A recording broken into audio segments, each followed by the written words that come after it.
ሰላም የተወዳችሁና እየተከበራችሁ የሁሌ አርሰናል ተከታታዮቻችን እንደሚታወቀው በሁሌ አርሰናል የተለያዩ አውሮፓ ክለቦችን አጫጭር ስፖርታዊ መረጃዎችን የምናጋራበት የዩቲዩብ ቻናል መሆኑ ይታወቃል። በዛሬ ስፖርታዊ ዜናችን ከአርሰናል ዝውውር ጉዳይ ጋር በተገናኘ አጫጭር ስፖርታዊ መረጃዎችን አጋራችኋለሁ። ከቻምፒዮንስ ሊግ ጨዋታ ጋር በተገናኘ ዛሬ አርሰናል ከሜዳው ውጭ መጓዝ ኢንተር ሚላንን ከሜዳው ውጭ ያስተናግዳል እና እሱም በተመለከተ አንድ ስፖርታዊ መረጃ ሰርቼላችኋለሁ። ገብታችሁ መመልከት ትችላላችሁ። ከዛ በዘለለ ግን በዛሬ ስፖርታዊ ዜናችን ላይ ከተጫዋች ዝውውር ጉዳይ ጋር በተገናኘ አጫጭር ስፖርታዊ መረጃዎችን በተመለከተ አጋራችኋለሁ። አርሰናል ማንን ለማስፈረም እንቅስቃሴ ያደርጋል የሚለውንም ነገር እንመለከታለን።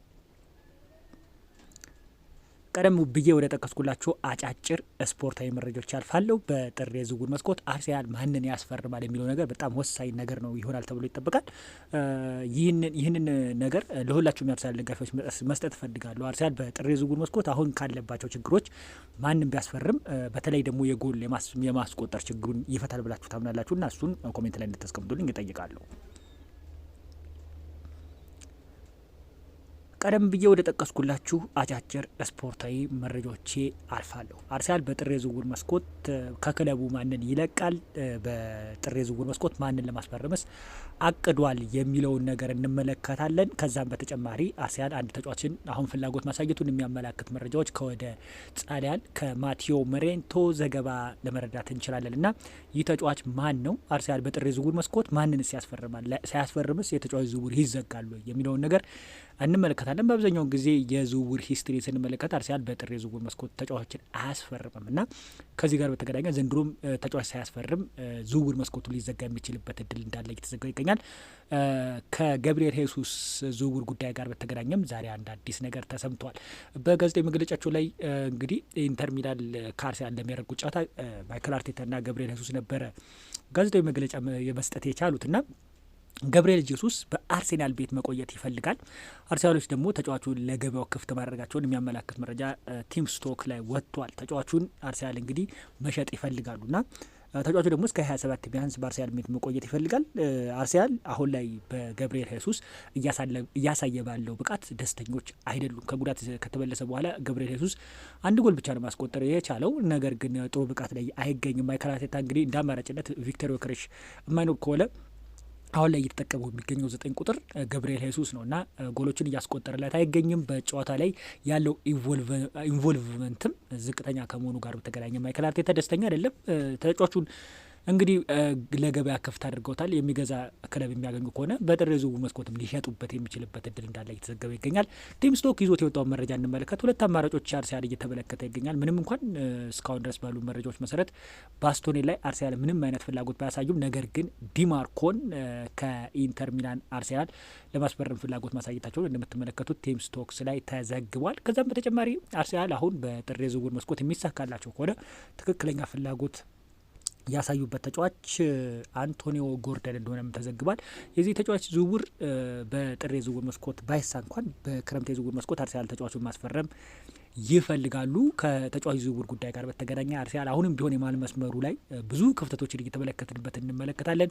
ማርቲን ኦዲጋርድ አሁንም ቢሆን ከጉዳት ከተመለሰ ወዲያ ትክክለኛ የምናውቀው ማርቲን ኦዲጋርድን እየተመለከትን አንገኝም።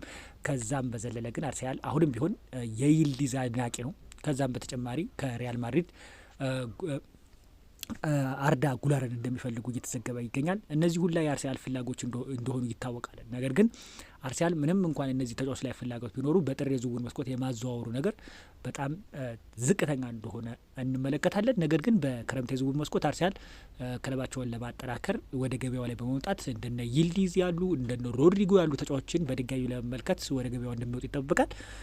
ሮድሪጎ ላይ አርሰናል የረጅም ጊዜ ፍላጎት እንደነበራቸው የሚዘነጋ ጉዳይ አይደለም። ባሳለፍነው የክረምት የዝውውር መስኮትም አርሰናል ተጫዋቹን ለማስፈረም ሙከራ አድርገው ነበረ። ነገር ግን ተጫዋቹን ለማስፈረም የተደረገው ሙከራ ሳይሳካ ቀርቶ አርሰናሎች ተጫዋቹን ሲያስፈርሙት ቀርተዋል እና በክረምት የዝውውር መስኮት አርሰናል ታርጌታቸው ውስጥ ይከቱታል ተብሎ ከሚጠበቁ ተጫዋቾች ውስጥ አሁንም ቢሆን ይህ ተጫዋች እንደሚኖርም ይጠበቃል። አርሰናል የሪያል ማድሪድ ተከላካይ የሆነ ወጣቱን ተጫዋች ለማስፈረም እንቅስቃሴ ማድረጋቸውን እየተዘገበ ይገኛል። ይህንንም ዘገባ እንግዲህ ስፖርት ሞል ይዞ ተወጥቶታል። ተከላካይ መስመራቸውን አርሰናል ማጠናከር ይፈልጋሉ። ምንም እንኳን ክሪስቲያን ሞስኬራ ከረጅም ጊዜ ጉዳት በኋላ መመለሱ ለአርሰናል እረፍትን ይሰጣል ተብሎ ይጠበቃል። አሁንም ቢሆን አርሰናል የተረጋጋ የሆነ የተከላካይ መስመር እንዳያለው ይታወቃል። ከገብርኤል ማጋሌሽ እና ከዊሊያም ሳሊባ አንዱ ቢጎዳ እንግዲህ ያንን እነሱን ተጫዋች ተክቶ የሚገባ አለመኖሩ ተከትሎ ተከላካይ መስመር ላይም ክለቡን ማደስ ይፈልጋሉ። ከዛም በተጨማሪ በክፍ መስመር ላይ የሊያንድሮ ትሮሳርድ ና የገብርኤል ማርቲኔሊ የጎል እንግዲህ ምርታማነት በጣም ዝቅተኛ መሆኑን ተከትሎ አርሰናል እነሱም ላይ አንድ ትልቅ የሆነ ውጤታማ የሆነ ውሳኔ ያስተላልፋሉ ተብሎ ይጠበቃል። ገብርኤል ማርቲኔሊ በክረምት የዝውውር መስኮት ክለቡን ሊለቅ የሚችልበት እድል እንዳለ ወደ ጣሊያን እየወጣ ያለው መረጃ ይጠቁመናል። ተጫዋቹ አሁን ላይ ከክለቡ ጋር በተገናኘ የሚለቅበት እድል እንዳለ በሰፊው የተዘገበ ይገኛል። ከዛም በተጨማሪ ግን አርሰናሎች አሁን ላይ በዝውውር ገበያው ላይ በጣም በትኩረት አድርገው ሊንቀሳቀሱ የሚችሉበት ተጫዋች አንቶኒዮ ጎርደን እንደሆነ ይታወቃል። ጎርደንን ቀደም ብሎ አርሰናሎች በክረምት የዝውውር መስኮት ተጫዋቹን ለማስፈረም ስካውት አድርገውት ነበረ።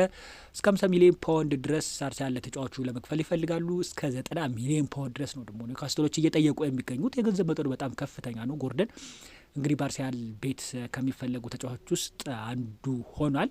አርሰናል በቀጣይ በክረምት የዝውውር መስኮትና በጥር የዝውውር መስኮት ተጫዋቾችን ለማስፈረም እንቅስቃሴ እንደሚያደርጉም ይጠበቃሉ። ከዛ በተዘለለ ግን ከተጫዋቾች ጉዳት ጋር በተገናኘ በጣም ለአርሰናል ጥሩ የተባለው በቻምፒዮንስ ሊግ ዛሬ አርሰናል ኢንተር ሚላንን በሚገጥምበት ጨዋታ ጋብሪኤል ሄሱስ እና ክሪስቲያን ሞስኬራ ቋሚ ሆነው እንደሚጀምሩም እየተነገረ ይገኛል።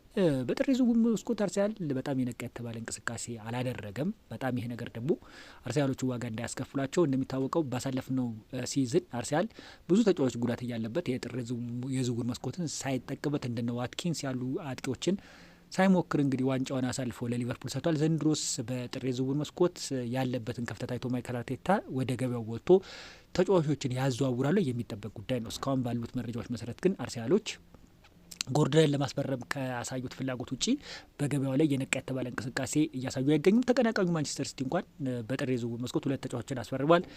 ማርክ ገሂና ሴሜኖስን አስፈርሟል። ሴሜኖስ ወደ አርሰናል መዘዋወር በግልጽ ፈልጎ ጠይቆ ነበር። አርሰናሎች ግን ተጫዋቹን እንዲዘዋወር ፍላጎትን አላሳዩም።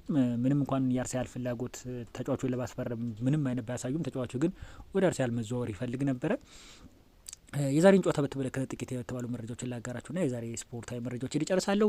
ከተጫዋች ጉዳት ጋር በተገናኘ አርሰናል ኢንተርን ለሚገጥመው ጨዋታ ከክሪስቲያን ሞስኬራና ከሀቨርትዝ ሙሉ ልምምዳቸውን ማድረጋቸውን ተነግሯል። አሁንም ቢሆን ሪካርዶ ካላፊዮሪ፣ ማክስ ዶሜን እና ፔሮ ሂንካፔ ለኢንተር ሚላኑ ጨዋታ ዝግጁ እንደማይሆኑ ተዘግቧል።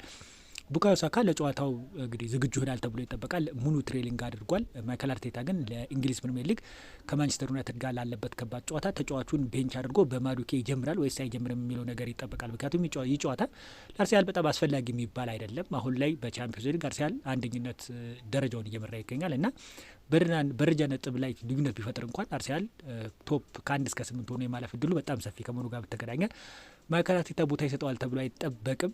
ነገር ግን በአብዛኛው ጊዜ ማይክል አርቴታ ትልቅ ጨዋታዎችን ለማሸነፍ ካለው ፍላጎት አንጻር አንድ አዲስ ነገር ይዞ የሚጋበት እድል እንዳለ ይጠበቃል። ክሪስቲያን ሞስኬራ እንግዲህ ዊሊያም ሳሊባን ተክቶ በቋሚ አሰላለፍ ውስጥ የሚኖርበት እድል እንዳለ በጣም በሰፊ ይጠበቃል። ምክንያቱም ማይክል አርቴታ ለዊሊያም ሳሊባ እረፍት ይሰጠዋል ተብሎ ይጠበቃል። ከዛ በዘለለ ግን ቋሚ ከዚህ በፊት የነበሩትን አጨዋወት አሰላለፍ ማይክል አርቴታ ይዞ እንደሚገባም ይጠበቃል። የዛሬ አጫጭር ስፖርታዊ መረጃችን ይህንን ይመስላል። በሌላ ቪዲዮ እስክንገናኝ ለሁላችሁም መልካም ጊዜን ተመኘው። ቻው።